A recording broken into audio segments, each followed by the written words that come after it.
So the reflection of the literature. In this video, I'll reflect and critique the literature in the Management Research Report. I'll firstly outline how the research data was collected. I'll then use Gallagher's web-spun model to critique my approach. And finally, I'll reflect upon the key findings in the research and whether the theoretical models outlined support or disprove the findings. So the literature topics in the Management Research Report. So before discussing and outlining the topics, it's important to firstly acknowledge and understand the approach taken. In order to gather relevant literature, I started off with a basic understanding of the glass ceiling. So in order to understand how this metaphor came about, I wanted to understand why women were perceived as unequal to men, and from this evolved my first area of research, gender equality. So after exploring this, I wanted to understand how this linked in a business context, hence the natural progression to explore the literature surrounding organisational gender diversity. This led me back to my original trail of thought of the glass ceiling, and although a number of researchers saw this metaphor as outdated, it gave an interesting perspective and a starting point to explore further. With support from a supervisor, my research naturally progressed to alternative theories, so hence Hagem's preference theory and Eagly and Carlyle's labyrinth of leadership. So I am aware that there were a number of other alternative theories which I could have considered, and this is one limitation of the research. However, given the scope of the Management Research Report and a limited timescale, the two selected theories were the starting point for the research in the case study organisation. Finally, it's important to acknowledge that academic models and frameworks were not used to build the literature in a methodical fashion. Therefore, over the next few slides, I'll use Gallagher's web-spun model to critique my approach.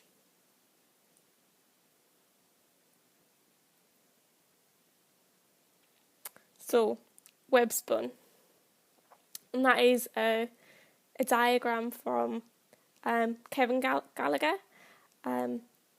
So, although the framework takes a similar approach to mine through asking questions, Gallagher's web-spun model also ensures that other key factors are taken into consideration, such as the practicalities of the theories along with universality.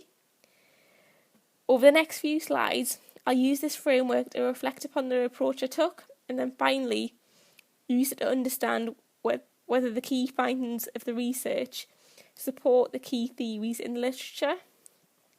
So, just to break this down a little bit, if we look at the 5 W's and H of the model, so if I used Gallagher's web-spun model before and when gathering my literature, I could have asked a number of questions, and this would have progressed along a first trail of thought. So my first trail of thought would have been, what makes people think women and men are unequal? Why do people think that women and men are unequal? When did these perceptions become apparent? Where did this perception come from? Who believes men and women are unequal? And how can this perception be overcome? So once I'd followed that trail of research, naturally progressed to a second set of questions, and they were, so what barriers are there for women in an organisational setting? Why are identifying these barriers important? When, same as the first question, when did these perceptions become apparent? Where, again, same as the first question, when did this perception, where did this perception come from? Who in an organisational setting believes that there are barriers? And how can organisational barriers, if there are any, be overcome? So moving on to the next part of the model, this is the evidence and build. So thinking about the questions which have just been outlined by the 5 W's and H, these need to be backed up in the literature. So if I use the logical approach, the topics would have been formulated and explored. So if I look at the topics that I actually chose, and if I look at the questions from the 5W and H, most of these questions were actually covered. So the only aspect of the W with regards to this model, which I didn't actually cover in detail in the literature review, is the who. So although this might have seemed insignificant at the time of gathering the literature, it would have been interesting to explore if it was only women who thought that women and men are unequal, or if men in the literature had the same perception. So although Lord Davies' report gives a strong argument that they are unequal, I wonder how many men in a business context believes this is the case. It's also interesting to note that Hagem's preference theory and Eagly and Carlyle's labyrinth of leadership were both developed by women. So the first two topics out of these set the scene, and then the remaining three build evidence to support the initial aim of the research. So that was to explore the perceptions of women and or in leadership. So throughout the literature review and the management research report, the approach taken supports Gallagher's evidence and builds part of the web-spun model. And that's a quote there, which I actually used in my management research report. That again is evidence. So the final part of Gallagher's web-spun model is the spun, or as you can see on the screen, it's situation, practicality, universality, and networks. So the situation part of the model is a valid consideration, as both the literature and the research findings will be primarily influenced by personal experiences and life situations. So this will also be dependent on the life journeys of the individuals and what opportunities they've had for advancement. It's important at this stage to acknowledge this is a potential limitation in the study, as the personal situation, so someone's home situation and values, will actually be different for everyone. So the practicality part of this model links to the practicality of theories and the implementation of real-life situations. So Hagem's preference theory may be applied to a real-life situation, however it doesn't take into consideration that the woman's situation could be beyond her control. She may be home-centred, work-centred or adaptive, but that might actually be not through a choice of her own. Eagly and Carlyle's labyrinth of leadership, on the other hand, is more flexible, and this allows for evolution in its design. It allows this to be applied to a real-life situation more freely and offers ways for women to overcome the majority of barriers or challenges. So the universality part of the model links to whether the theories apply generally or only in certain cases. As previously mentioned, the situation is a key factor in both Hagem's preference theory and Eagly and Carlyle's labyrinth of leadership. Eagly and Carlyle's labyrinth of leadership is a more flexible, generalist approach.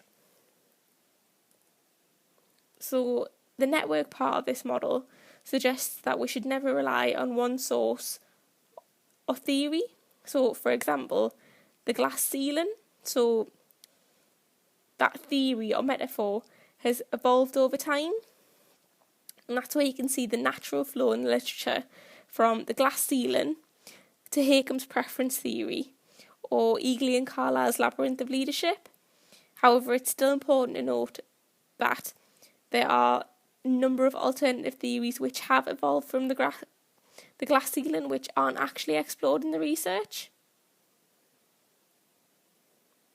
So reflection of the literature in the management research report. So finally, now that I've explored the approach I took for the literature review and the findings from the literature, my final exploration will be if the research and findings in the management research report contradict or support the literature. So, with regard to the approach taken, it was logical to some degree. However, using Webspun could have helped me articulate my approach better and explored key influencing factors. The findings acknowledged that the women did believe that there were barriers. However, they didn't entirely support the glass ceiling metaphor, as they didn't believe that the barrier was unbreakable. They acknowledged that they could reach powerful positions in organisations. However, there were still barriers which they needed to overcome to get there. So, with regards to Hagem's preference theory and Eagly and Carlisle's labyrinth of leadership, the findings of the research supported each of these theories to a certain degree. So, Hagem's preference theory appeared to be a fundamental factor in the findings of the interviews, and the participants accepted that because of their ability to have children, they were in control, and their personal values and key priorities gave them the opportunity to choose their lifestyle. So whether that be home-centred, work-centred or adaptive. So the research did support criticism, and that's Moorhead's criticism of the theory. And this criticism was that women may become home-centred or adaptive depending on the personal circumstances, so lack of support with the care and responsibilities, or they may become that because of the financial pressures. Eagly and Carlisle's labyrinth of leadership was also prevalent in the findings. So the information gathered from the LinkedIn group discussion supported the idea that men were promoted over women, as there was a risk that women could get pregnant and take significant time away from work to care for the child. The findings also supported family demand as a key barrier. This was outlined in both the interviews and the LinkedIn discussion. So, upon reflection, it's important to acknowledge that, as outlined earlier, a number of alternative theories have been developed since the glass ceiling metaphor, and this research, so the management research report, only actually considers 2 of these alternative theories. Also, the appreciation that's reviewing literature can be a minefield. However, structure and reliability are key. From a researcher's perspective, existing models can support, along with prior academic research.